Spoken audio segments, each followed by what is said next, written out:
Let's not talk about that balance beam. I first went in as Paladin, and I was like, yes, gap closer. I was basically abusing the crap out of that button, using it constantly, using it wherever I could. So on the balance beam, I was like, hey, I wonder if I can gap close across the gap to the boss. And so I actually was like, I ran almost the entire length of the balance beam. And so I was like, maybe this far away. And then I was like, okay, I'm going to do it. So I gap close, I fall to my death. I go, no, like I literally screamed out loud, and I had my headset sound really, really loud. So I didn't really notice what was going on around me. And so I'm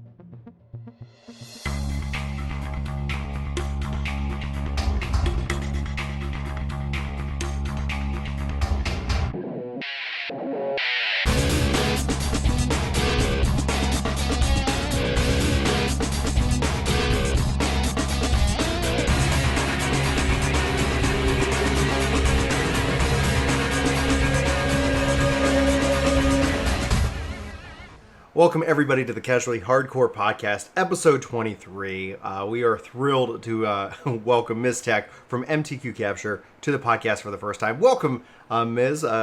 Introduce yourself. I don't think you need any introduction, but go ahead and just introduce yourself to everybody here. This has to be done like a very specific way. Please. Ready? Go. Yeah. Hi, everyone. My name is Miss. Well, I can't actually do it. I should have said, welcome to the visual guide for the Work 2 Game podcast.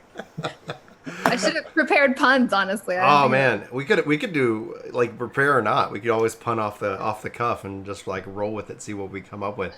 Hopefully, we're gonna have a lot of fun today. We're gonna be talking about obviously Shadowbringers. We've asked Ms. on to talk about kind of the financial crisis of 2008. Yeah, Wait, exactly. What? Like I'm from Canada, so I don't know if I can really talk on that. So we're gonna talk about Shadowbringers. We were all out at the media event, and then Ms., like you just crushed it. Like I think you put out 35 or 37 videos.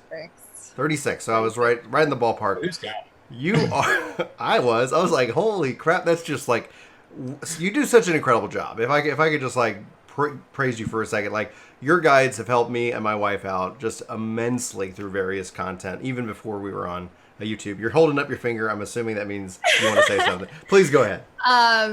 So while yes, I did make 36 guides or videos, I also managed to spell San Francisco wrong in every single one of those videos. So I don't know if I really deserve all that praise. Honestly, that makes me more endeared to your content even more. I as somebody who is spelling challenged and would literally like if the option was to spell correctly or die, like I would lose. I would be executed, unfortunately. Consistency is king. Yeah, it's like that's the thing. I'm a programmer. I did it wrong once. I probably continued to do it wrong until you told me otherwise. I just learned how to say it's materia, right? Yeah. How were you saying it before? Matera. Materia. Yeah. Wow, that's so No, Ia. Just Matera. Matera. Oh, So- Materia. So for years, and so then they get up and they show the 7 remaster, the remake, and I'm like, oh, I mean, and you don't know, like these are stories that probably a lot of people don't know, but I'm hyper dyslexic. I've always struggled with the written word, and for some reason when I was growing up, I called chocobos chibobos. For some reason, I saw another B in there, and then somebody said chocobo, and it was like a glass shattering moment for me. So it is when I actually hear the words that sometimes like another one would be Oriange. All throughout 1.0, I called him Ertlinger. It's like Ertlinger. And then, but anyway, so guys, we're hopefully gonna have a lot of fun. We're gonna be talking about Shadowbringers dungeon content, group content. With probably the premier guides maker within the 14 community, just does a phenomenal job. If you guys have not checked her out, I am very thrilled to be able to introduce you to her at this time. So, with that, we do want to say thanks to our partnership with ExitLag for helping support the channel. We do have a link in the description of this video over on YouTube. You can use the code DOWORK for 20% off if you're having problems with your lag to 14 or any other game. So check them out. Thank them for, and if you do sign up, thank you very much. But with the business side, you can also find us on Spotify, iTunes, Google Play, SoundCloud, wherever podcasts are delivered to your ears. And so we thank you for joining us live or later on YouTube. So, for introduction for the podcast was we're going to ask the question: what will you do first, and what will you look forward to in the first 2 weeks of Shadowbringers? And we're going to toss over to Mizzteq. What are you going to do first, and what's your first 2 weeks look like? Okay, so traditionally, and this is like in WoW and stuff too, expansion launches are usually a very, very like insane time for me because I usually really like to like power level, or not power level, but like speed level to max level as quickly as possible, just so I can get to that content as quickly as possible. And I've been doing that literally probably for the last like 6 expansions out of all these games. So, but the problem is the trailer that they released at E3 for Shadowbringers has shattered that for the first time in my life. I'm like, oh my gosh, I don't think I can actually skip cutscenes. I don't think I can just go as fast as possible. I actually want to know what's about to happen. And so I don't know. I feel like obviously I'm going to be leveling first. I think I'm still trying to get as quickly as possible. But I think I'm actually, for the first time in my life, going to watch these cutscenes day one. Because usually I wait until like the next week and then do it again on another character. I need to follow with Chris on that same concept because Chris is a notorious cutscene skipper. I have to like use my right hand to hold my left hand off the escape button because sometimes I'm in the middle of loving a cutscene. I was like, this is awesome. Who ended that? Like, and it's just habit that like reaches out there and shuts off the cutscene. So, and 14's been one that like I've really wanted to get into the lore, and because I basically skipped all of ARR lore to catch up, I just power leveled through it. It's been really hard because then when you miss these cutscenes, people are like, well, you can go back and watch the cutscenes. It's not the same. If you didn't read all the quests, like you'd lose all this context. And there's so many characters. It's like coming into like season 4 of a soap opera, and there's like 57 characters, and you're like, how do you not know who's related to who? And it's like, I don't know. So the idea that we're now traveling through like to a different basically dimension is super intriguing. Hopefully that'll help kind of, in my mind, hopefully they'll tell the story from the perspective of like helping us catch up because we're learning about this other shard. And so maybe this will be one that if I slow down, I don't feel lost. Because there were parts of Stormblood where I really tried to care this time around and I was lost. So I think I will play through, probably watch all the cutscenes, probably won't read every bit of quest text, level up my warrior first. You're on Paladin first, right, Mizzteq? Yeah, I'm going to go Paladin first, and then I'm thinking Gunbreaker second or Dark Knight second. I haven't really decided, but the thing, like Gunbreaker obviously starting at 60 is the one thing that's kind of holding me back instead of just doing like Dark Knight. But I guess it really depends on how we're going to be able to use the New Game Plus, because if we can do that, oh man, that's start Gunbreaker, I think that's going to be probably that could end up being a huge help to help power through. So looking at that first 2 weeks, and let's assume that you can use New Game Plus to take your additional jobs back through the story and capitalize on that experience, along with obviously like the roulettes and other experience bonuses. Like, what is that that first 2 weeks, like, for you? Obviously, if you I didn't get it. I don't. Are you going to skip the cutscenes, or are you still unsure of that plan? Me or you, Chris? Sorry, Mizzteq. I think what I'm going to do is I'm probably going to watch the cutscenes, which is the first for me, just to sort of understand the story. Because for once, I feel like I'm actually like super invested in the story. So, like touching back on what Chris is saying. So, A Realm Reborn, I basically like skipped everything. I skipped everything until like I think 2.3, and then I started watching like the end patch MSQ stuff. And then for Heaven's Ward, I like half skipped some and half paid attention to like the cutscenes that I thought mattered, I guess, at the time. Yeah. And then so going into Stormblood was like the first, when I first leveled through it, I ignored everything, didn't realize like I didn't notice that like certain key characters were missing at a certain time, and I didn't really like put 2 and 2 together when I was like, fast leveling. And so like the following month I went back on another character and like sat through all of Stormblood and like watched everything, and I had so much fun doing it. And then I was like, oh my gosh, this happened to this character, that's why I didn't see him, oh my goodness.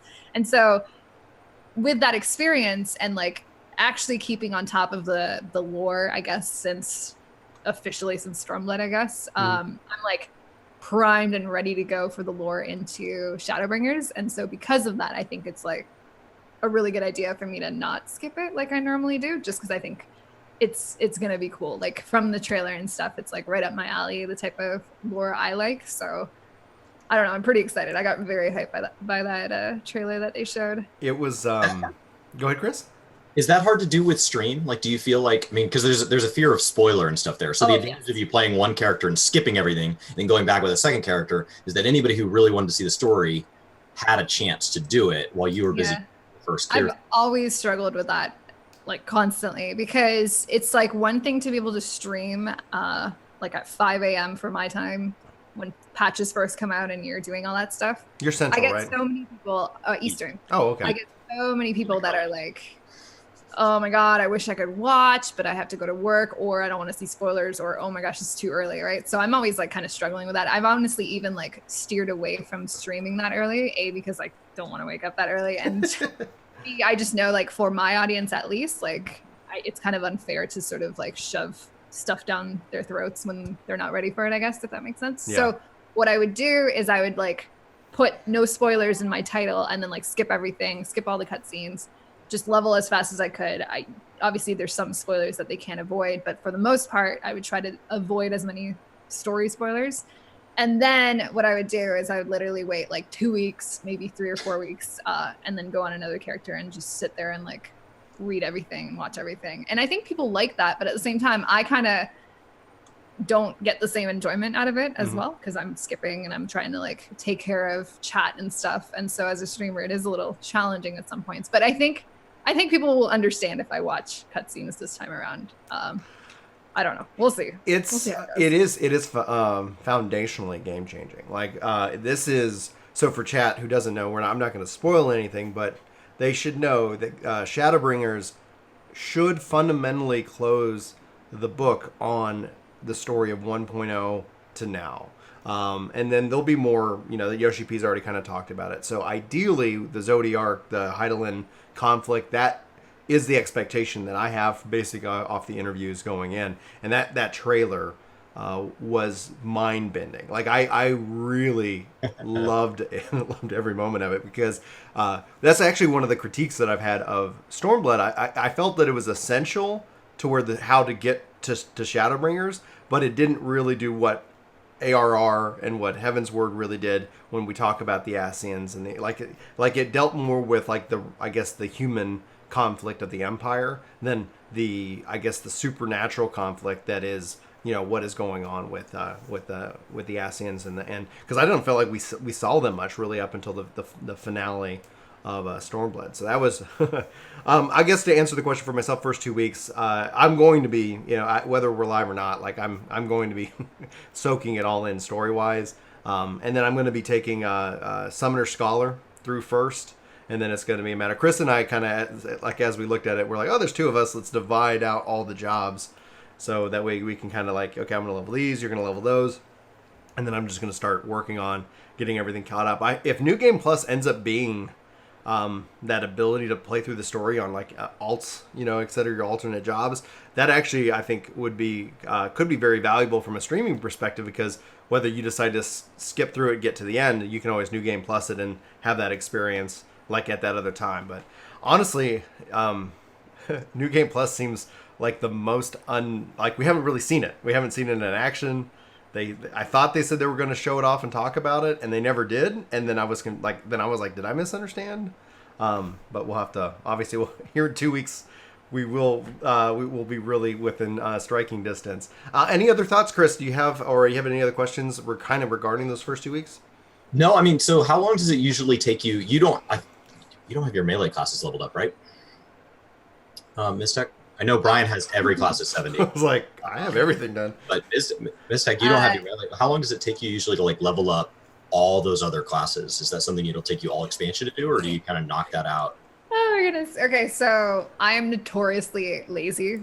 Like, if you were to like look up lazy in the dictionary, you will find a picture of Mizzteq. And so I'll level, obviously, my first like probably paladin will be 80 in like 12 hours, no problem. But the problem is after that, I get so excited and like so caught up in like the dungeons, the end game, even like the primals and stuff, doing that on paladin, that I completely just neglect every other class.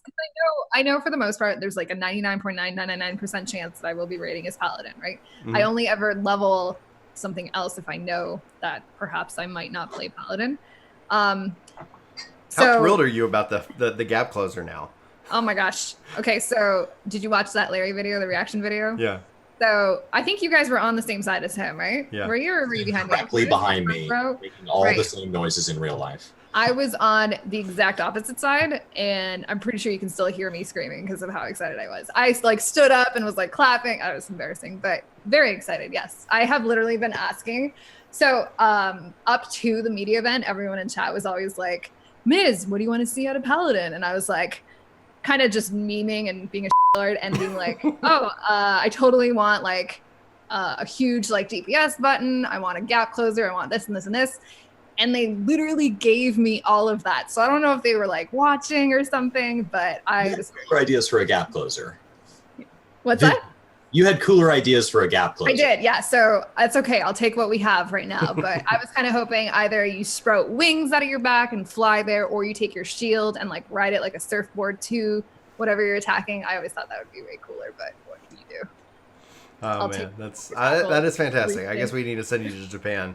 But it sounds like they're listening. That's one of the things that like I think is one of the things I've always seen recognized when Yoshi took over is the devs listening, communicating, and trying to like have that understanding. Not that we always got everything we asked for, but I always felt that we were given at least a reason why we might not get that. That it's like they would talk out their process, their debate, like what does it mean for the long term of that piece of content. So it's like I think that's really where like I'm really always just excited to see what the devs come up with, because I've never in my my gaming career felt more heard by any development team outside of the 14 community, which is really always quite exciting to see. All right. They're really good at like explaining if they can't bring you something or can't do something. They're really good at explaining why? Or at least showing you the thought process, which I really appreciate, because I think sometimes that helps quell some of the Reddit rage and all that. But yeah, they're very good at communication for sure. And it's usually like, and it could be that, and the answer doesn't always mean like no, and here's why. It could be like, we're looking into it, and here's why it's not here yet. And then that's always when, like, sometimes it felt like, well, and then 3 years later, like, now our chocobos are pets. And, you know, it's like they're actively always trying to, like, work within the technological bounds so that it's like, well, if we did that, all of a sudden everything ran at 5 frames a second, nobody's going to be happy. So we have to figure out a way to make sure that the system will continue to run, and you're going to have that, like, nice experience with it, you know, beyond just the simple ask, which is really great. All right, so let's get into our kind of main topic here. This is going to be the meat of the podcast, talking about battle system changes, tank and healer changes, synergy, and more. And so, Mizzteq, what are your thoughts on the battle system, having played it, having seen kind of the reaction from like the community and from Reddit? And then obviously the tank and healer changes. And the ultimate question is, do you think Dancer is required? Like, you've been hands-on, and we've had some time now to kind of process everything. I like to get your thoughts. So I actually, at the media event, I tried to play Dancer and got so overwhelmingly confused the entire time. I was like, there are so many procs, and traditionally I like that. Like the one DPS class that I've played is Bard, and I love that sort of play style where you're relying more on procs versus, or like a priority system of procs over like a set rotation. And so in theory, I was like, dude, I would totally love Dancer. Yeah. When I was playing it at the media event, I think like I didn't really have my bars set up when I was trying this, and I was like pressing what I thought was like my initial like, you know, first part of the rotation, and then like 15 things started lighting up or whatever, and I was like, okay, I need way smarter people to like handle this for me, because I can't do this right now. I'm like way too overwhelmed already. So I don't know if I can really speak on to whether like Dancer will be required in the way that like Ninja is required in like, you know, hardcore progression or whatever. But I feel like they definitely do have a lot of tools in their kit that make them very, very, I don't know. Speaking of Larry, have you seen Larry's video on the rotation thing? He was playing Dancer the same time I was, directly behind me, and and I felt so lost. And then he put his video out, and I was like, well, I feel dumb. Like, he's like, it's so obvious. Here's all the things you do. It's like, I should have just turned around and asked you. Like, taught me Dancer in like 12 minutes. The best compliment that I got from my Dancer breakdown, because I kind of just reviewed like the skills, was that my French is good, and I was like, thank goodness, because that's the only language I studied. I don't know why.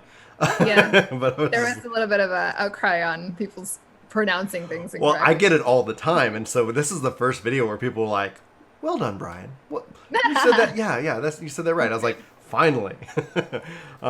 So regarding though, just the battle system changes in general, like, was there some like, would you say there be a highlight and a low light that of changes for you? Something that you really appreciated, and something, and you don't have to hate on it, but something maybe you're still a little confused by.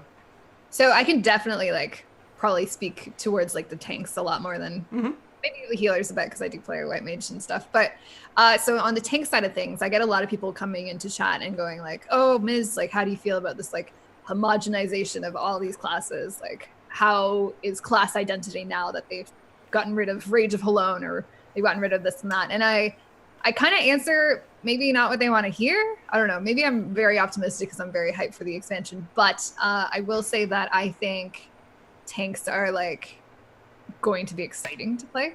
A lot of people will come at me and say, "Oh, what do you feel about, or how do you feel about like enmity combos being deleted essentially?" And I was like, I can count on like one hand how many times I used a Rage of Halone combo this last expansion. Yeah. Like, this was just something that we didn't need to use. It's not something that, like, if I was pressing Rage of Halone in the middle of like ultimate, something was wrong, right? Like, there was no really ever like a true reason for me as a paladin, especially as an off-tank paladin, to ever really have to worry about that enmity cooldown. And so the way that I see it, I feel like the devs really looked at that and really looked at what buttons these tanks were pressing and why, looked at the rotations and kind of noticed, okay, you know, enmity isn't really like a huge, or the combo, it really isn't like a huge thing anymore. Right. Why is that? Like, here's the way like the player base is kind of like veered into this more like DPS role with like beefy cooldowns. And so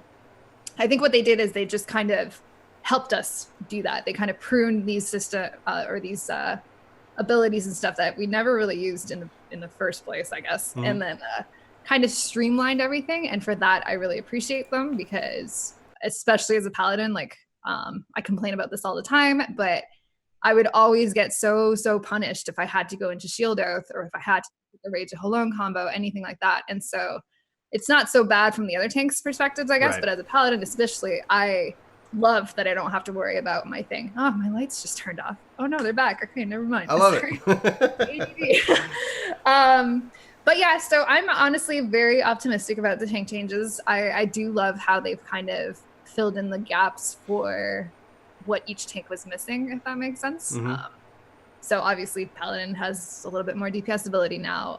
Warrior has a little bit more utility, you know, little things like that. And I understand why people think it's kind of like losing the class identity, perhaps over homogenizing classes and stuff. But at the same time, I feel like it doesn't feel bad playing it. You know, like when I was playing Paladin, when I was playing Gunbreaker and Dark Knight, I feel like I had so much fun. And part of that, I do recognize that is like a huge bias, because you're excited and you're at a media event and all sorts of things. So I get that, and I understand, and everyone's going to call me a shill or whatever, but I like, all I can speak on is how I was feeling, and I was having a great time, right? So I really don't think it's as doom and gloom as some people say, especially with the healer changes. Like, I know a lot of people are like, "Oh my god, healer changes, healers are ruined, healing sucks, healing They said that last time.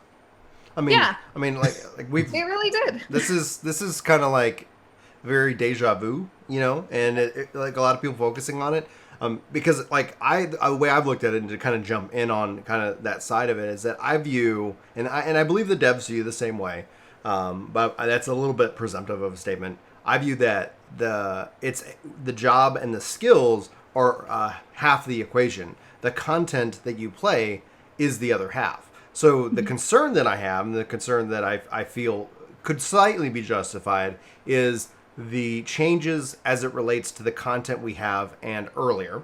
I am curious to see how it plays in the new content going forward, and I would venture to bet it's going to feel very, very good.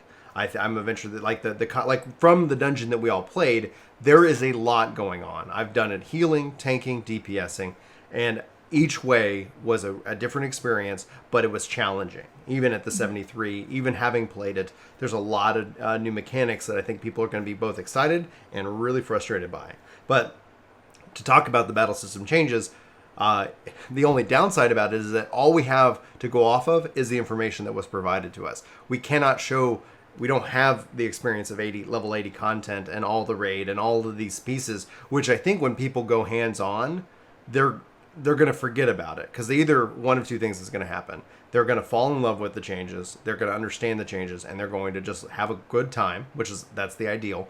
Or they're not, they're going to provide feedback, and the devs are going to make adjustments. It's like there is one of two pathways here. And we saw that happen throughout Stormblood as well, because I did not like Warrior, but by the time 4.2 came around, the adjustments to Warrior they made, I was like, sorry, Paladin. Warrior came roaring back, and it's like that. I just cannot, say no to this job right now. It just feels too good, especially from a controller player. As a controller player, like getting rid of they either needed to add some value besides, hate building with the Rachel Halone or the kind of the hate building combo, like bring back some dots, have it do something that's a part of a rotation. But as a controller player, having that gone, I was playing Dark Knight as well, thought it was really smooth. I think that hopefully will build in some more complexity into what you choose to weave and when you choose to weave in your off the global cooldowns, but we'll have to wait and see. Chris, what are your thoughts? We've kind of bounced around over here on two things.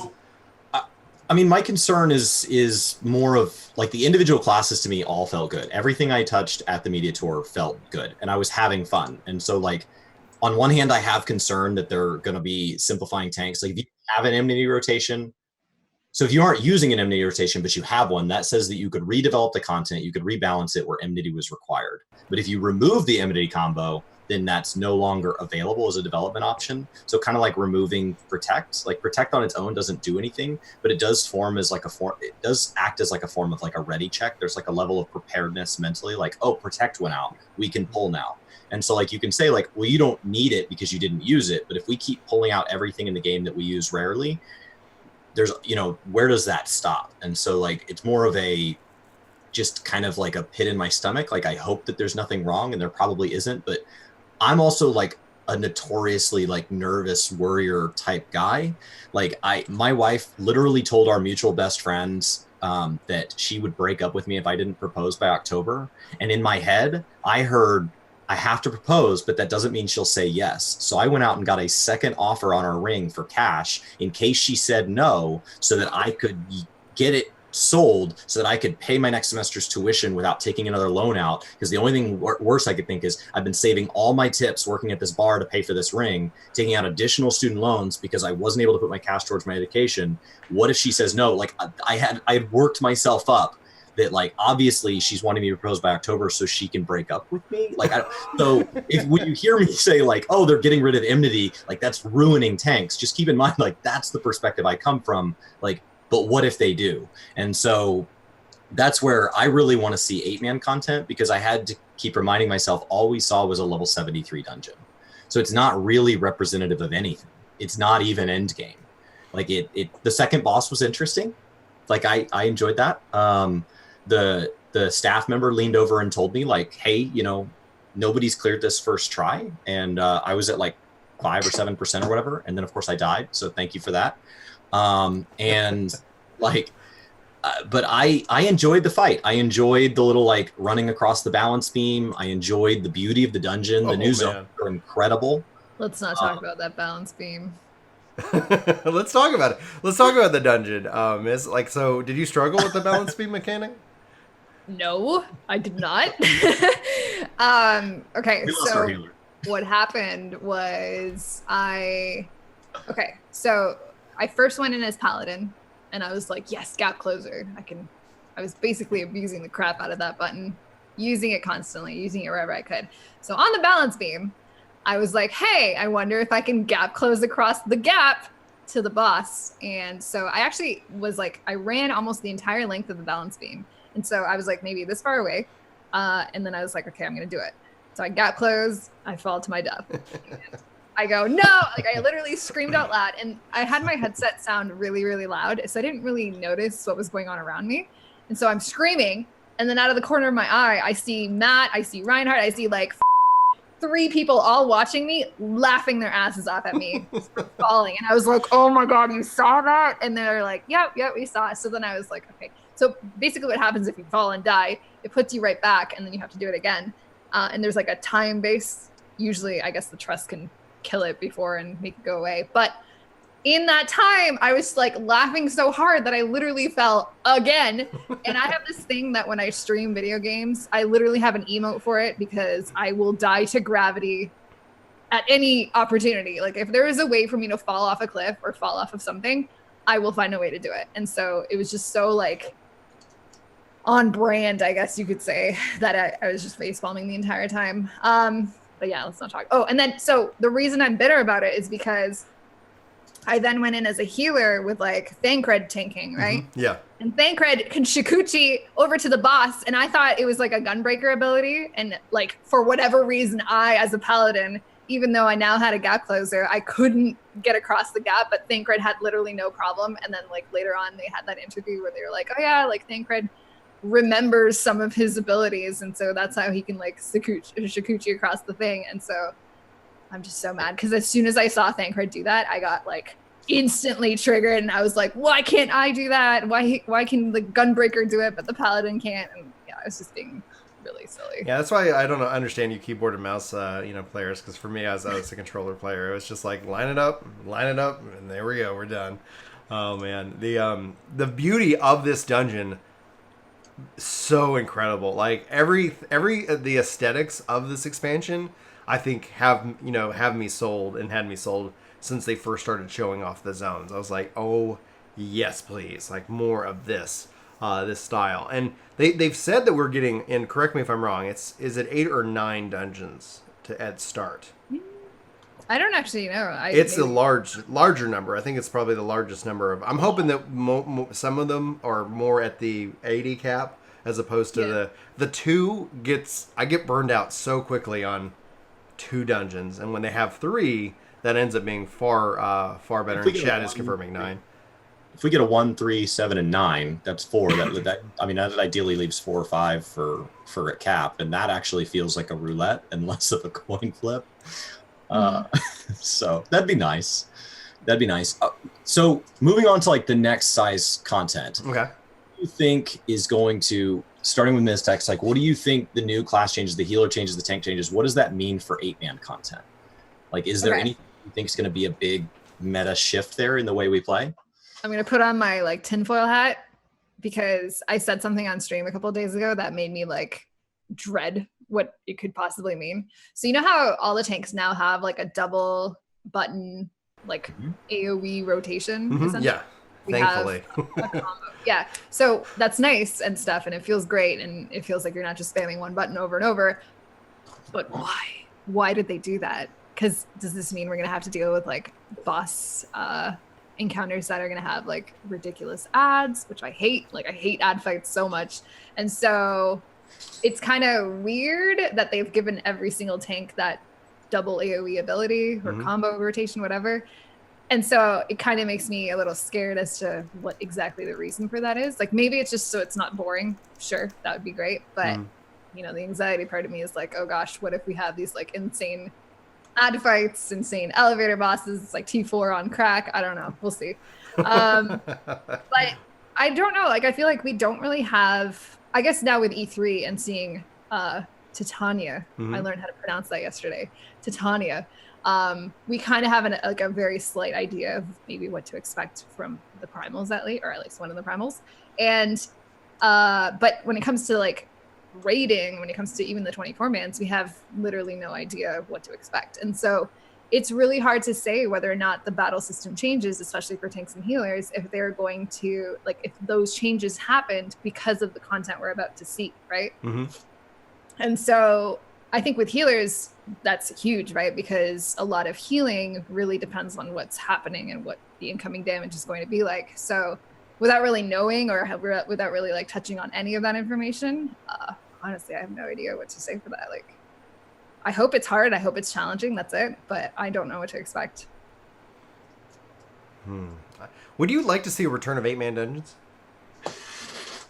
or what do you want to see from the raid? Because like if you look at AlphaScape compared to Alexander, there were some major differences between those two. I love the voice acting in AlphaScape, but it felt more like those were like trials than they were any specific kind of Yeah, because raid. they were kind of disjointed, right? Yeah. Like they were literally like Omega trials that he's throwing at us or whatever. And so I've heard that argument a lot, or at least that discussion, where a lot of people really loved how like the Binding Coil of Bahamut was tied into the story, right? Yes. And then Alexander and Omega, even more so, was a lot separate, and like the story was very, very separate. It didn't really even feel like a coherent story. I mean, I kind of liked it because I kind of understood it. Like you're fighting on these like challenges that Omega is giving you. So in that sense, I liked it, but I can totally see how it's a little bit more disjointed. Are you asking more about like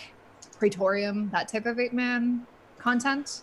The like MSQ stuff? Or yeah, well, meaning that like from the raid itself, like for Eden, you know, like are you hoping that it's something more tied to the story like Coil was, or are you? Oh yeah. 100%. I don't know. I really loved how Coil was part of the story. I understand the arguments because some people were like, "Oh, I can't do this rating. It's too hard. I can't see the rest of the story." Mm-hmm. But at the same time, I feel like that is something it's like a goal. Like it doesn't matter if you can't reach that goal. Having something like potentially out of reach for you to like strive towards or want to achieve as a person, I feel like it's really cool, and it makes it so much more rewarding when you actually do kill it or get through that part of the story or whatever. Right. So to me, I'm the kind of person that would love to have it all kind of be part of the story, part of whatever, and then as you progress through it, you get more and more information, or you get like a breadcrumb here and there. So I've always really liked that, but I understand why some people don't like it. Yeah, I'm gatekeeping you apparently. Well, I think it's a percentage, right? Like, you know, we saw like when Shinryu first dropped, he ended up being a gatekeeping boss fight, and the spike in the challenge was dramatic from everything I love that though. It was really good. Eventually, obviously, people outgear it. They learn the mechanics, and it becomes just a normal fight.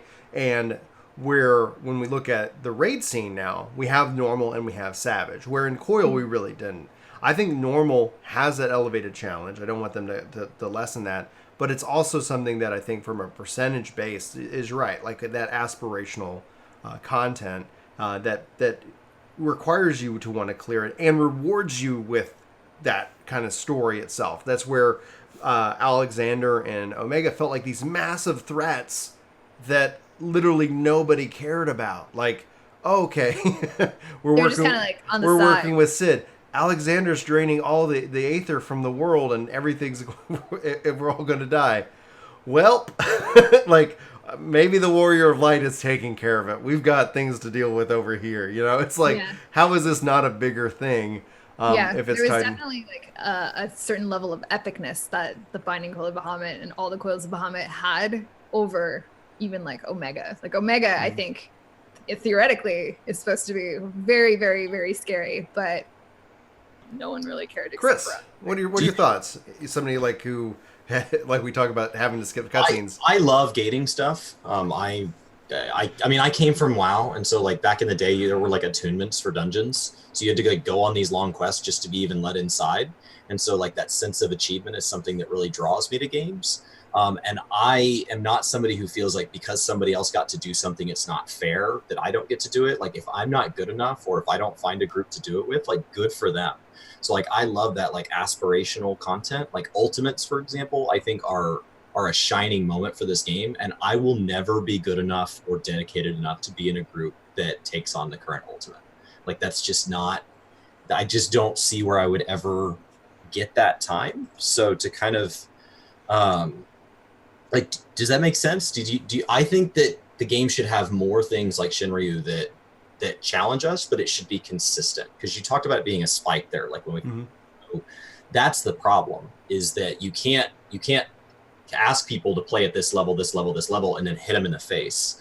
So if they're gonna make Shadowbringers harder and tie things behind it, and make you feel like you've really earned your place in the story and that you have some agency through like player skill, even though we're all getting the same story, then you've got to deliver it consistently from day one. And so maybe people are like, man, like the trials are hard. Like all the trials for all of Shadowbringers are hard, and that's okay. But like this back and forth is, I think, what gets people caught off guard. What do you mean I have to do mechanics?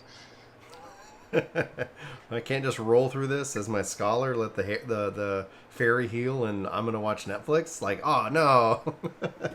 Oh, I played with the scholar once, and I guess this is like a new segment to the podcast: horrible healing experiences, where the fairy was the one healing. They didn't cast anything, and they didn't do any DPS, and it took us forever, but we cleared it. And it's just like. It was just a pain, and it's like, oh, we thought about kicking them, and then there's a part of us that was like, I wonder if we can do it. Like, if we can do it with just this person who's just being a jerk. And they came in, and the reason why they said they weren't going to help, and they asked to be kicked, and so that's why we were like, well, let's just try to see how we can clear this dungeon. And they because my wife was tanking, and her gear score met the requirements for the dungeon, but she wasn't maxed because we were working her way through the story. And this was so the healer, the scholar came in and says, I'm not going to heal you because we're not going to be able to clear this, and then go ahead and kick me, like blah blah blah. And I'm like listen, we'll be fine. And we were fine, and we cleared it. And it was just like, oh buddy. Like, I don't know what that hopefully they're doing well. That's annoying. It was. I'm pretty sure that's like a reportable offense. It is now. It is now. It is now a reportable offense. Like before, they'd be like, just hash it out. I have like the opposite story to that, actually. Like, oh yeah, go ahead. Last week, so I've been leveling up my healers on my main account, and we were doing Arm Veil. No one was dying. Everyone was fine. I was on White Mage, and literally, like, everything was fine, but I was casting apparently too many stones for this guy, because he literally typed in chat, he's like, healer, you need to focus more on healing. And I was like, what? Like, these people exist? Because I wasn't, like, letting people die. Like, literally no one was ever really in danger of dying, except for maybe Solu at one point. But I still kept him alive. And then I was just filling my time by casting stones. And I have literally never, ever had someone come up to me and be like, focus on healing, please. And I was like, it's like, what? Can you keep my life at like 99%? Like, if it falls below that, I get nervous. You're not overhealing, you're failing. I had never, like, I've always seen like what you said, where you have a healer that maybe is new to the game or whatever. It doesn't really understand that, yes, you can still DPS. But to have someone literally tell me to stop damaging and that I should focus on healing, I was just like... My advice for a healer who's nervous, I always just say, well, just cast your dot. Like, just cast your dot. It's an insta-cast. It's going to put out a little bit of damage over time. Just get into the habit of casting your dot, because you're not going to suffer a lot of downtime, and it's not going to suck out your mana. And if you can get into that habit and you can start feeling comfortable, then let's talk about what other spells that you can start kind of casting, because there is this comfort level, because it's like, well, what if I run out of mana, am low in mana, and I need it, and then everybody's going to be mad at me? Because the way I've always seen it, typically if something wipes, it ends up being that people blame the healer. Like it could have nothing to do with the healer. Everybody could be standing in bad all the time. and then, like, I don't have any MP because I keep healing it and saving you. Maybe, we'll go from there. Let's move on to the Alliance raids, because obviously we're getting a really interesting one. The near crossover, Dark Apocalypse. What was your reaction to that announcement? Me? Yeah. Can I go first? Yes, okay. please. Sorry, by default, yeah. Okay, no worries. Okay, so by complete sheer chance, I played through Nier Automata. Literally, like, I think I was doing it or finishing it, like, probably the same week or the week before they announced that they were doing the Nier raid. And so I was like, that's so cool. Like, the coincidence is insane, yada, yada, yada. And so... They're watching you. I mean, confirmed. I don't know about that. Don't say that, because now I'm scared. I can't swear anymore. It's actually, so this is the first, okay, I don't know if you guys know, but I've literally never played any other Final Fantasy before this game. So a lot of people going into these Alliance raids, when they announce them and stuff, they have like that nostalgia factor. Mm-hmm. They know the bosses that we're about to see. They see the trailer for it and they're like, oh my God, that's Cerberus or something, or that's Absolute Virtue. That's a terrible example, but you know what I mean? Like they all, Orlando, there you go. Orlando, however you say it. Everyone, when they saw that, they were like, oh, so cool, Final Fantasy V, Final Fantasy this and that. And I've never had that, right? Mm-hmm. And so for me, this is the first time that I actually have like an emotional attachment, a background to what the 24-man raid will be. Mm-hmm. And for me, that's fantastic because now I can like actually be part of like the hype to the extreme the way everyone else is. And so I'm very excited for it. Like I had a ton of like Nier kind of blew me out of the water. I didn't really know what to expect because I had never played that style of game before. Yeah. And so it really like, I don't know, kind of like kicked me in the feels. It was like beautiful. The story or the music is really like the music is probably my favorite thing out of the entire game. And so I really hope we get the music in the raid, I guess. Like absolutely for that, for sure. We're very excited for it, I think. Chris, what about you? I judge pretty much all content by the mechanics. So I just want to see the fight. I really like the story is cool, but I really am like the stereotype of this game. Like you can't play this game and not care about the story. You can't play this game and not have played all the crossovers. Like I didn't play Monster Hunter World. I loved the Rathalos content like so much. It was such a good fight, like brilliantly done, brilliantly executed. The rewards were on point. Like everything about the Rathalos content being brought into the game was wonderful. So as long as they can deliver like that level, I don't care what game we pull stuff from. Like go nuts. So I'm excited that other people are excited. So I do find that contagious. So like when other people are like, that means so much to me, I was like, that's really awesome because there are only a handful of games that they could cross over that would mean that much to me. And so like, I don't really expect them to cater to me. Like I know I'm the minority within the Final Fantasy community. So I am excited that they hit somebody. Like I would be super bummed if they went to all the effort to bring in Nier and then literally every single person was like, what's Nier? Like that would be such a bummer. Yeah. So I'm glad you guys are excited, but beyond that, like, let's just see some mechanics. So what game would you want to see? Yeah, that's a great question.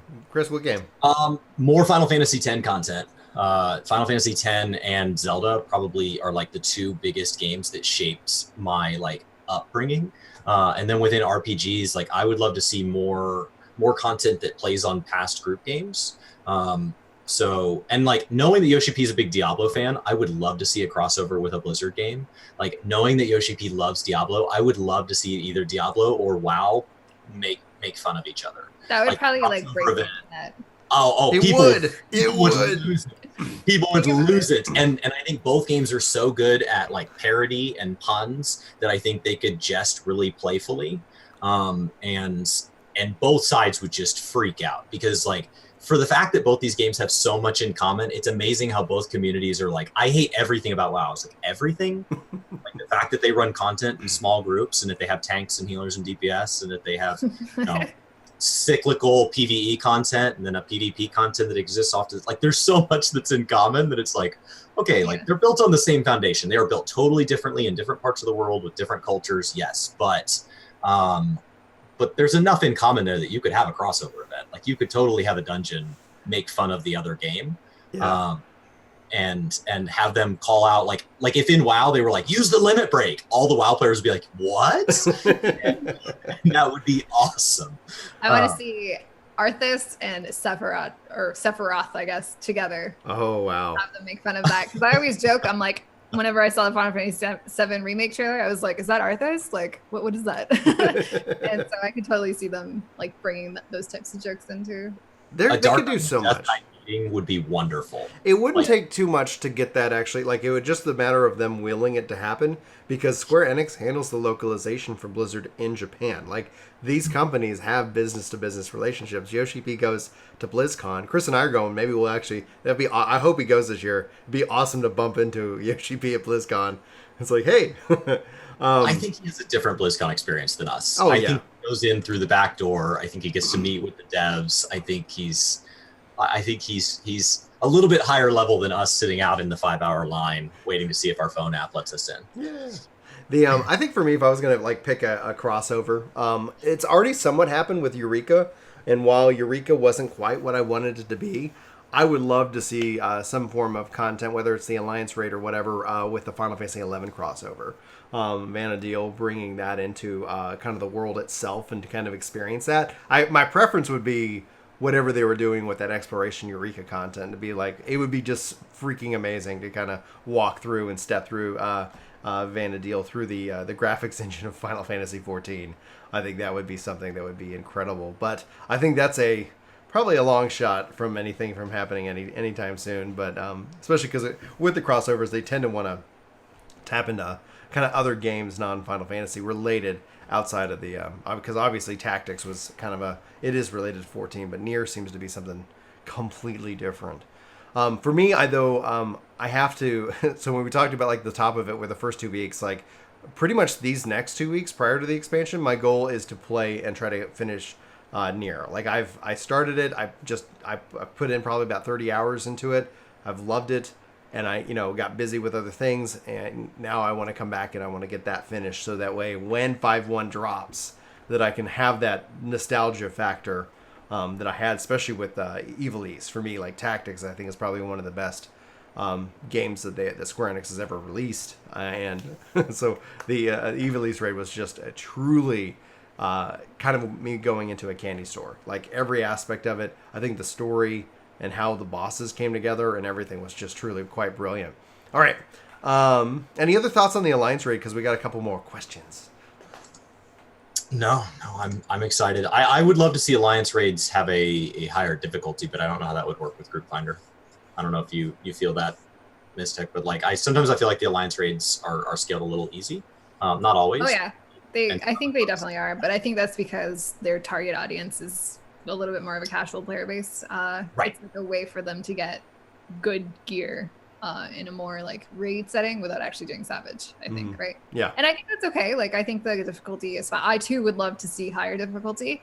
And I'm honestly of the opinion that with each expansion, the average raid difficulty, especially for those 24 mans, is like slowly creeping up, because I feel like we've just like people have been exposed, like the average player base has been exposed to like XYZ mechanic already. And so when they create new fights and stuff, they're obviously building on this like foundation of knowledge that they expect or assume that like most of the player base has from playing all the other stuff. And so I feel like naturally we're going to see a little bit more difficult content. I don't think it'll be like a huge spike the way like Shinryu EX was, I guess, or even like normal mode, I guess, coming off of the MSQ. But I think because we saw a lot of more one-shot abilities in this round of 24 mans, I would say, more so than in Heavensward. And I really like that, because I feel like having abilities that are that punishing, it's like the best way to learn, right?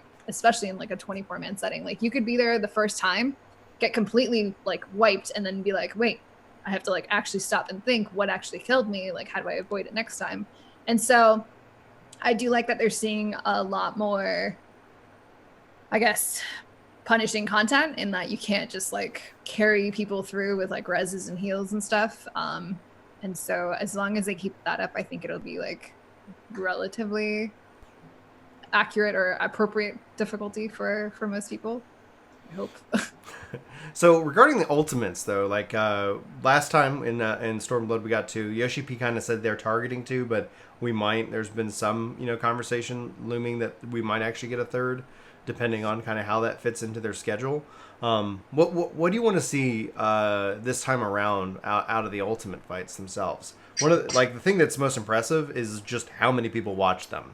Like they are designed for streaming for sure.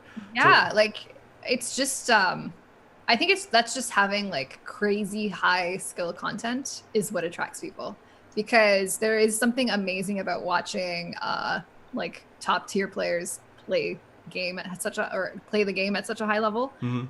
Because you don't have to yourself ever like want to do it or do it, but it's still fun to watch. It's still amazing to see how they progress through things.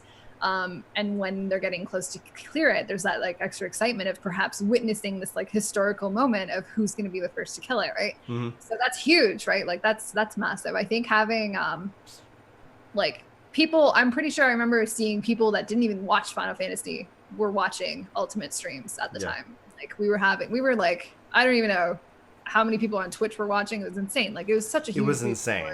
Thousands. Yeah. And I hope they recognize that. I really do, because I feel like for Final Fantasy, maybe the Twitch medium or whatever has kind of been overlooked for a while. And I think that's just MMOs in general. Like our audiences are generally smaller, but at the same time, I feel as if there are these niche gameplay moments or whatever that everyone loves and embrace. And I think I hope they see that and like work towards offering more of that, because it's like free advertising for them, right? It brings people that perhaps may never have ever even stumbled upon Final Fantasy because they have like preconceptions of it or whatever. And I man, like it's probably the most exciting time when you have like that crazy level of progression happening. Yeah. And, like you can turn on any stream and just watch from any perspective. It's super cool. I would have loved if they had done 3 Ultimates this expansion. I kind of get why they didn't, because I feel so sad and heartbroken when they say that they just don't have the time to be able to put out this type of content or whatever, because I've always wanted them to be able to do all the things that they want to do, you know. Like it's really sad to see the game be limited, especially in things that you're super interested in, just because they don't have enough people or their dev team is not as big or whatever. But for 5.0 Ultimates, I don't know. The fact that they confirmed that there will be Ultimates, number one, is like huge, because there was like a part of me that was like kind of afraid that they would say and come out and be like, oh, you know, we thought about it and it only targets this tiny percentage of the player base and we can't do it anymore. And I was just, that was like my nightmare, I think.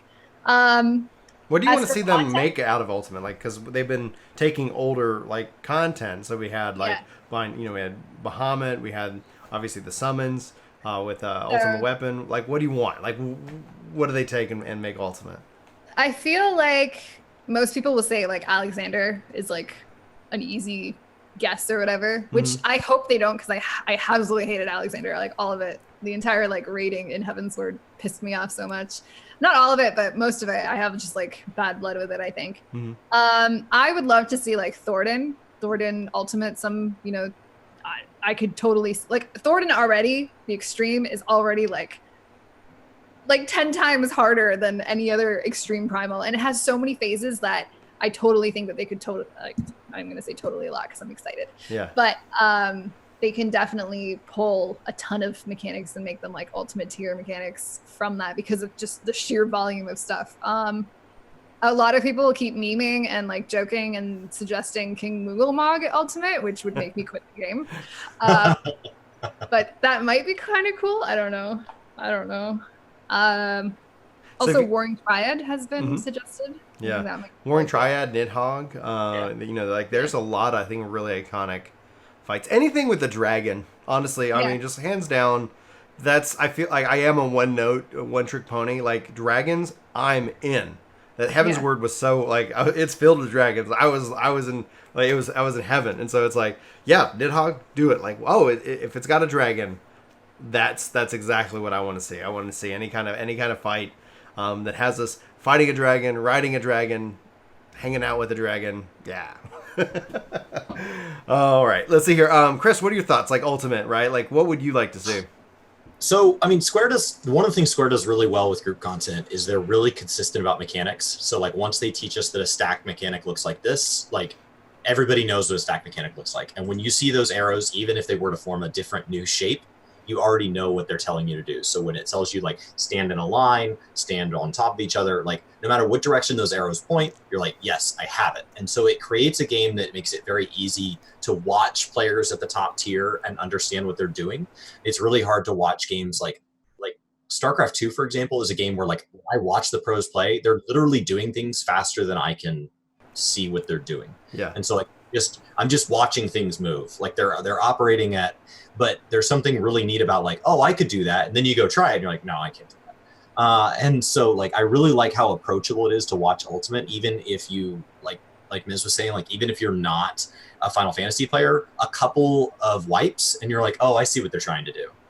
And so it makes it where, I mean, it's not at the level of like Method, where Method can get like sponsors and they have this whole designated like streaming studio for trying to do world firsts on WoW, but it is the kind of environment that fosters that. So like, it's neat to think about there being a day when consistently every time an ultimate fight drops, that Final Fantasy XIV is the front page of Twitch. It's neat to think about it. There's just like an officialness. Like, it's not that I think this game has to be the biggest game to be more fun, but there's just something that's a nice confirmation about them doing that. So it was really nice seeing that they're continuing to do ultimates and that they're not on their way out with them. They had a panel at FanFest where they talked about like why they limit the number of ultimates and the process through which they design them. And it's a lot of work. I mean, it burns those dev teams out. Like, they just can't get people that will design them well enough to step up and say, yeah, I'll do another one.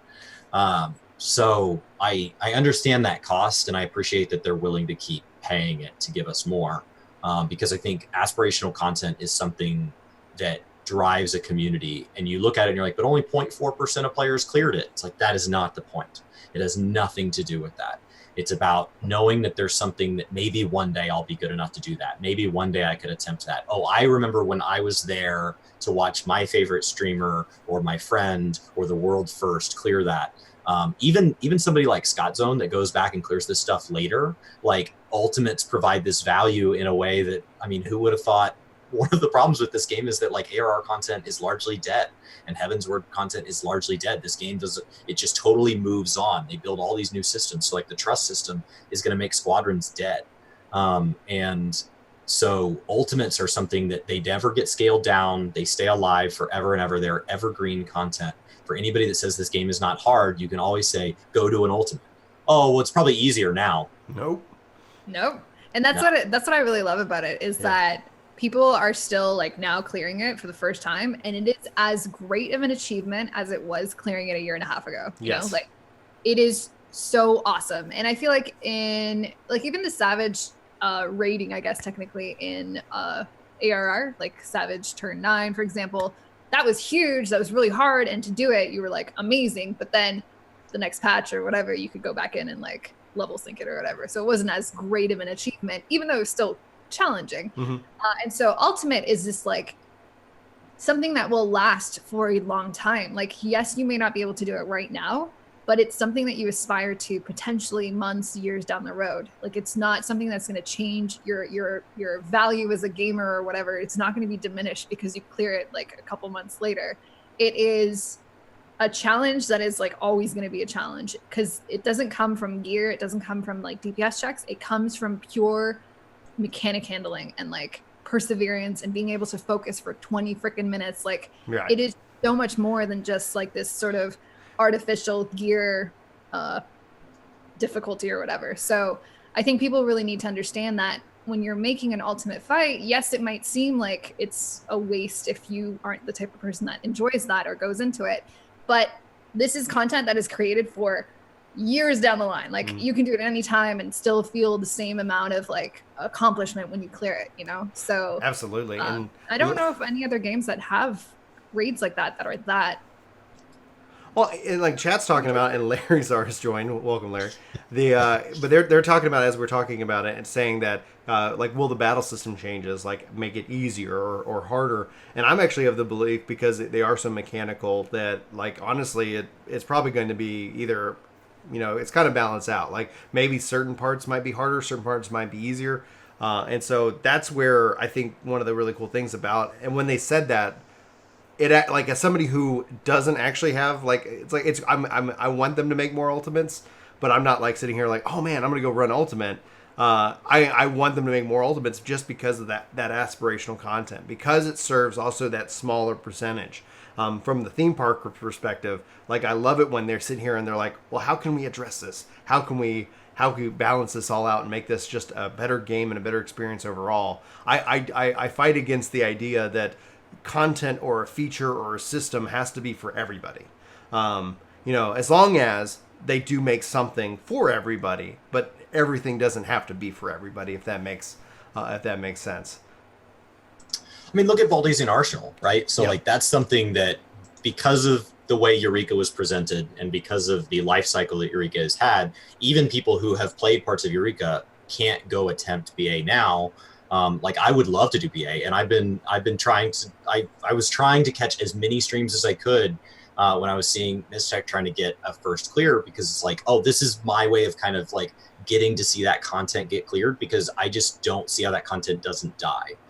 So ultimate content feels like it gets to live longer. I don't see how a relic grind lives. Like the relic grind lives and dies with each expansion and is just reborn each time. So the 5.0 relic grind will be really fun, but it will be fun for the duration of 5.0. And that's not to say people don't go back and grind it for glamour and all that you won't be able to find some odd group that wants to go farm up Eureka in order and agrees to basically form a static and do it. But I don't see BA groups being anything close to what they are now. I mean, do you think Eureka this time will age well, Mizzteq? Like, since it's so instant, since it's so locked into its own progression system? We were actually talking about this like yesterday, I think. I honestly think, and this is purely just from the primal BA Discord, like this is all I have. I haven't really experienced the Aether version or even the Crystal version, but I think getting up to level 60 in Eureka and getting to the point where you actually can run build using will be harder in the expansion. However, I feel like for the people that are already 60, they may not have cleared BA, or they have cleared BA and they want to do it again. I think that community will survive and live and possibly even thrive, because from what I see in the Discord, it's kind of transcended Eureka, if that makes sense. Like it has become this like place that people have made friends in. Mm-hmm. Everyone kind of knows each other, and it is like the most fascinating thing to watch, a kind of like an outsider or someone that kind of got into it a little bit later.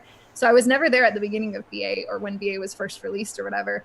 Obviously I did it like months later, and it was still amazing. Like the experience of just forming groups outside of the game and not really having to like go through this like in-game system where you don't talk to anyone, whatever. It was very, very different. It was super, like, this is one of my questions for your GP. It was very much like old school WoW or like old school MMOs where you actually old school Final Fantasy 11, you know. Yeah? Okay. In fact, that's one of the things that it's like outside of some systems, because I was my experience with Eureka was I was healing, I was the party lead, I'm trying to recruit because I can't use Party Finder, and I was like, oh my gosh, if I could just have Party Finder, you know, open, people could join in.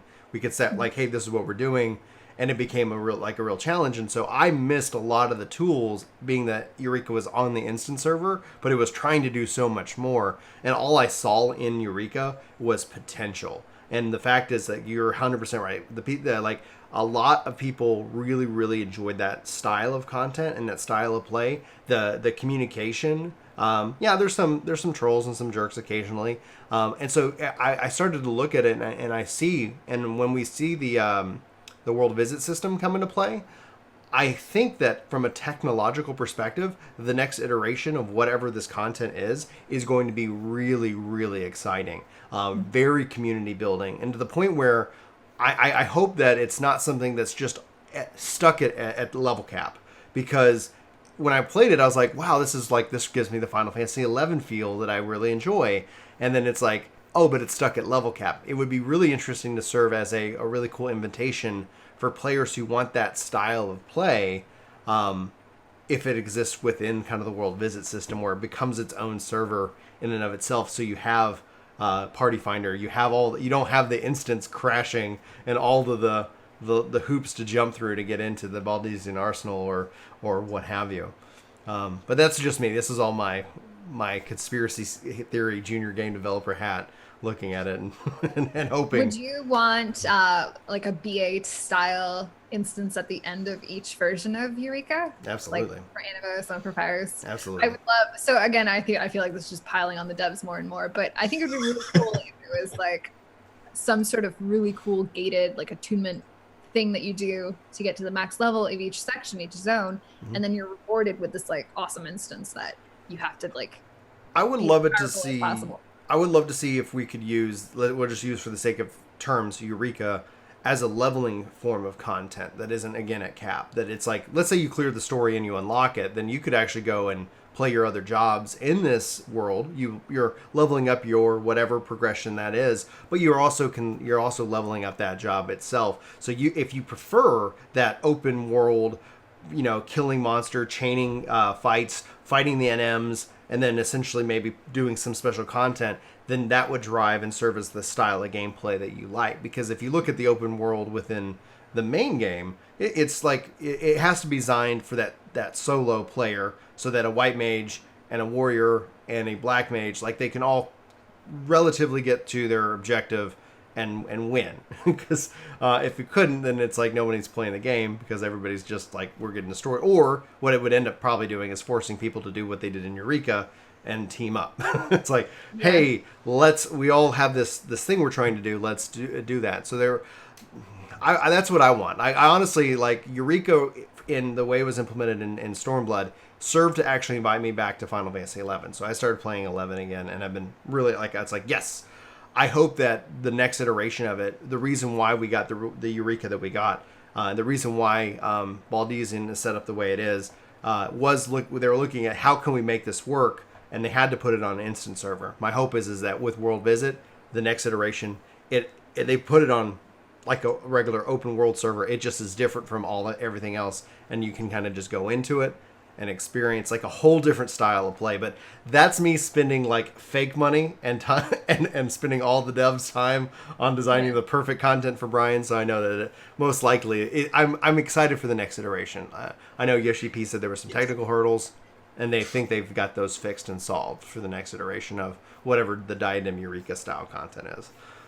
Chris, you had a thought? It is a completed thought. So like when we get a deep dungeon or something like that, where there's a side piece of content that's introduced, it kind of just is what it is. And so like Heaven on High, it released, and then that was really it. They don't like continually add like, oh, we're going to add all these new floors, all these new rewards. Now there's going to be a new way to play. There's a new entrance and all that.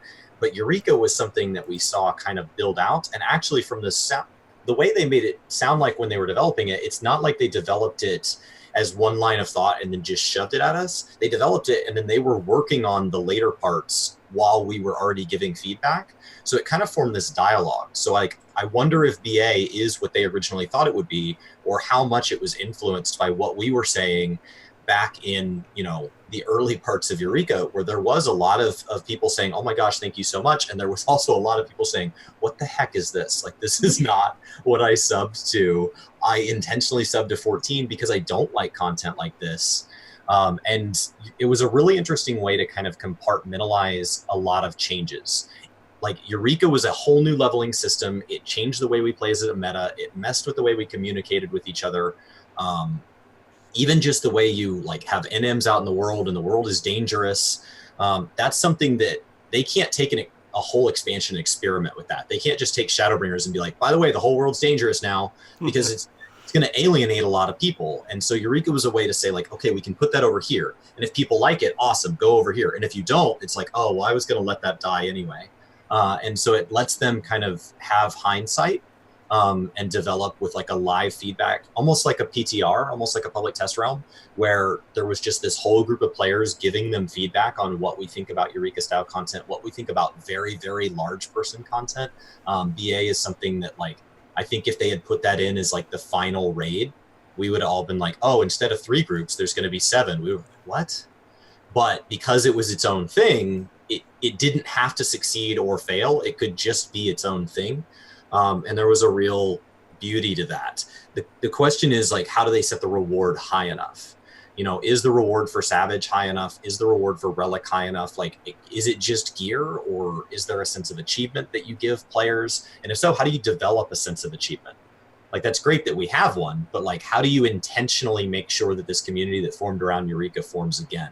Like, was that just a total fluke? Was it an accident? Like, like Mizzteq, you're very involved in that still. Like, do you feel like Square had a role in creating that community, or do you just feel that it kind of formed organically out of itself? So my very last question for your GP was actually this question, where I asked if they anticipated the way the communities were forming around this content that they made, or the question that I asked was kind of worded around the fact that there was no in-game system to form groups for Eureka or for BA. And they basically said that, yes, it's like what they intended. They knew that not having that in-game system would cause people, like force people into other avenues, and that they really wanted to see people come together, make friends and all that stuff, which was really awesome to see, because you can definitely tell that they have these sort of brain. I just had like a brain fart. These influences from these old games that the devs themselves have played, and they know what it was like back then, I guess you could say, right? And so for them to try to see if that could work in 2019 in Final Fantasy 14, I feel like was a bit of a risk for them, but they did it to see what would happen. And the fact that they got such decent, like, good feedback from it, it makes them want to do more content like that. And I think that's really good, because I feel like any sort of content that really brings together the community is what strengthens the game as a whole, right? So for them to acknowledge that and to like have tried it is like amazing to begin with. And the fact that they do take that feedback and like kind of go with it and run with it and stuff. And you can definitely see like the progression or the evolution, I guess, from like Diadem to Eureka.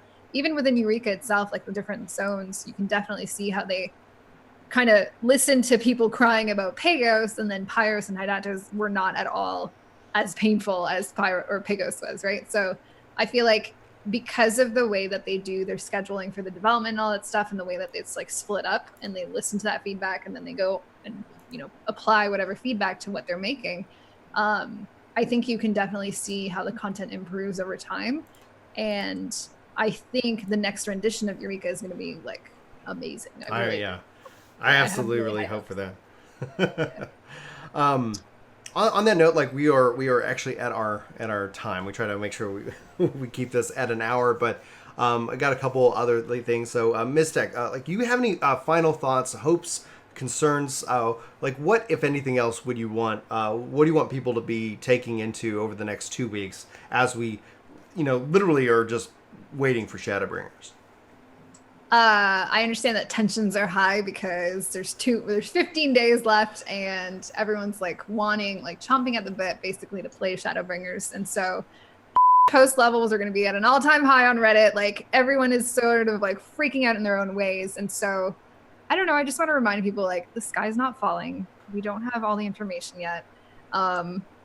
We are all super excited, and the fact that we're excited is like amazing, because it means like everyone is super passionate, everyone is super excited, and that is a beautiful thing. Like, trust me, the fact that the game has grown so much over the last 6 years, and the people that are like part of the game and part of the community, and how much more invested everyone seems to be, it's amazing. Like, I don't know, I just feel like keep giving them constructive feedback, because they've proven that they listen to us. They've proven that they like pay attention to what the community wants, as long as it's reasonable. And they've also proven that they go out of their way. They come in like on their off times to fix stuff for us. Like, I don't know, I feel like in the years that I played WoW, I never saw such like an intimate sort of relationship between the devs and the community. So we have it amazing. Like, we have an amazing group of devs. Call me a shill all you want, I don't give a shit. Like, I'm so excited. Like, but because of that, everyone's excited. Everyone wants to like freak out and stuff. And I get it. I totally understand. But 15 days, guys, we can do it. We don't have to like tear each other down or eat each other alive or whatever. We'll make it the 15 days. We're going to have an amazing time in Shadowbringers. And yeah, like, don't worry. Let's try stuff and then complain. No need to complain before you try it. Yeah, I think essentially it falls into the kind of the two mindsets. The person is looking at it and they're excited to go hands-on, and they're looking at it and they like all they have, and so then all that energy is being used to put into worry. And hopefully it's just take a breath, dive in. If anything else, if anything got ruined, we're gonna like the community, let's provide that feedback, and it won't be ruined forever. I think they fix stuff. Oh, like, yeah. Look at Warrior. Come on. Oh my gosh, the changes there, and some things unfortunately might take a while, because we saw that like people really wanted changes to Machinist, but then holy crap, like Machinist can now freaking summon its own robot, guy, and I was just like, that is amazing. So it's that, like, unfortunately the answer has been and will continue to be up to the 28th to wait. It's like patience, just breathe, play another game if it's really stressing you out. Try to enjoy these next 2 weeks, if anything else, because this is a fun and exciting time. And then also make sure you stock up on snacks or something like that if you're planning on doing any kind of marathon. Water, snacks, and Stretching is really good. Chris, any final thoughts, hopes, and concerns? No, I'm excited. I still need to clean off my retainers a little more. I need to clean out my quest log just that last little bit. And other than that, take a break, because we are gonna. I know that like expansions are when I have an unhealthy relationship with the game, like intentionally so. So I am going to play a ridiculous amount of Final Fantasy through the early days of July.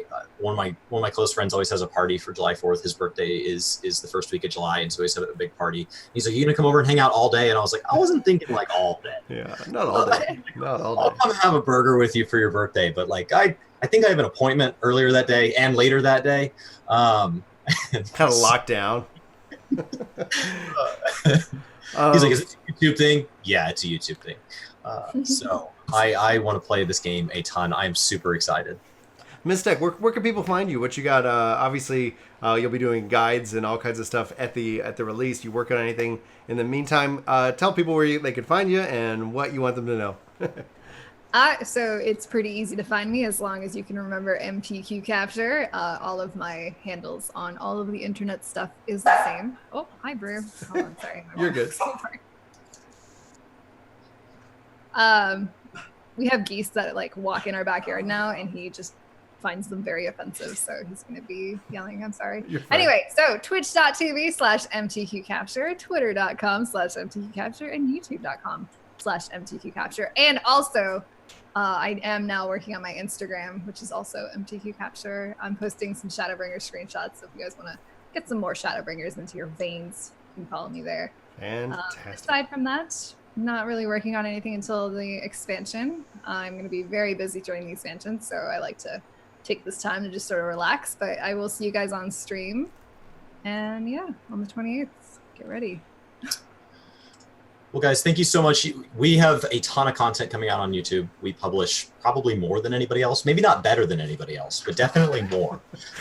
And definitely, if you enjoyed the podcast, thank you guys so much for hanging out. Thank you to Mizzteq for coming and hanging out. Last week, we had Zepla. If you haven't seen that one yet, these come out on Monday. So this one's unique in that we're filming on Thursday, right before a live letter. And so we've been kind of beating around the bush here because this podcast will actually go live on Monday. And in between recording and it getting published, there will be a live letter talking about Disciple of Hand and Land, and ideally diving a little deeper on the trust system as we prepare for launch. And then we have Heal Me Harry set for next week, which is just going to be general hype. And then we actually have a bonus podcast if Brian wants to talk about that. Yeah, so coming on, we won't be doing it live due to the nature of the topic, but the quarterling, Jeremy, is going to be coming on talking about the CNET quote-unquote hit piece that was pretty much run against him and a lot of other YouTubers in light of everything that's been going on. So it's one of the things that is that might be shocking for the success of the podcast so far is that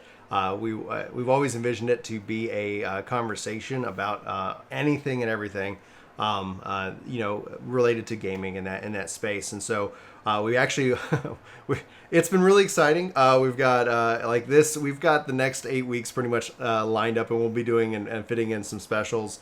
Dado seems interested, so if anybody knows him from the Destiny world, talking to him. We've got Ninja's brother Chris Blevins coming on to talk about Final Fantasy XI in July, and so much other things that are just happening. So it's been there's going to be a continual flow of these podcasts. So Mizzteq, we thank you absolutely so much for taking the time out of your day. It was such a pleasure to get to meet you in person at the media event, and we're looking very much forward to your guides, especially when we get stuck on on the content in Shadowbringers. Thank you for having me. A lot of fun. Awesome. Excellent. Well, everybody, for Work to Game, my name's Brian. My name's Chris. My name's Mizzteq. Yeah. I'm not good on the pattern pickup. Sorry. No, you picked it up perfectly. Never want anybody. I think we've kind of that's something I kind of enjoy a lot at this point. Thank you everybody for joining in live. Hopefully you've enjoyed the show. If you haven't already, be sure you follow Mizzteq on all the social media platforms and give her some love and support for everything that she does for the community. But without further ado, we'll go wrap up the show. Thanks so much for watching. Hope you have a phenomenal day, and we'll talk to you soon. Take care. Hey, it's me. It's been a while since I talked to you guys directly this way, but don't tell anybody.